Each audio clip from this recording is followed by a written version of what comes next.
অনেক সময় আমরা আসলে যখন শাহজাদপুর যাই, সিরাজগঞ্জের শাহজাদপুর যাই অথবা তালগাছি, গরুর হাটে যাই, তখন আমরা সাধারণত চিন্তা করি যে অনেক একটু শর্টকাট রাস্তা হলে আসলে যাওয়াটা বেটার হতো। কারণ আমাদের যে সাতবাড়িয়া, খুকনি, বেতকান্দি, তারপর চর বেতকান্দি, তারপরে হচ্ছে বিভিন্ন যে জায়গাগুলো আছে বেলকুচি, এই রাস্তাগুলো আসলে যেতে অনেক ঘুরে যেতে হয়। আবার ওই যে মেইন রোডগুলো আছে প্রচুর চাপ থাকে, ভ্যান রিক্সা প্রচুর চাপ থাকে, মাঝে মাঝে দেখা যায় যে জ্যাম ট্যামও পড়ে যায়।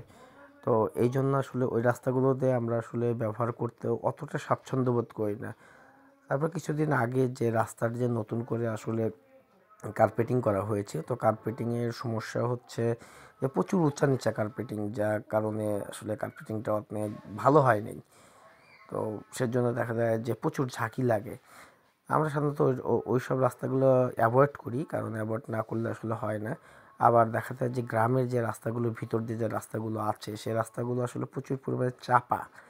এই চাপা থাকার কারণে আসলে রাস্তাগুলো ইউজ করা খুবই কঠিন হয়ে যায়। কারণ লোকাল রাস্তা সাধারণত ওইভাবে ভ্যান রিক্সা, সিএনজি, ট্রাক না চললেও তো নর্মাল যে আপনার গাড়িগুলো, মানুষগুলো থাকে, তো দেখা যায় যে রাস্তার ভেতরে চলতেছে, এদিক সেদিক হয়ে চলতেছে, হট করে রাস্তা পার হচ্ছে।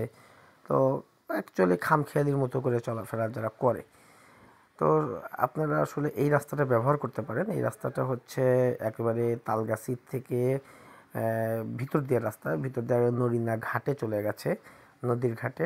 তো এই রাস্তাটা আসলে ব্যবহার করতে পারেন। এই রাস্তাটা যদিও ছোট চাপা রাস্তা হলেও এই রাস্তাটা কিন্তু অনেক সুন্দর, সুন্দর একটি রাস্তা।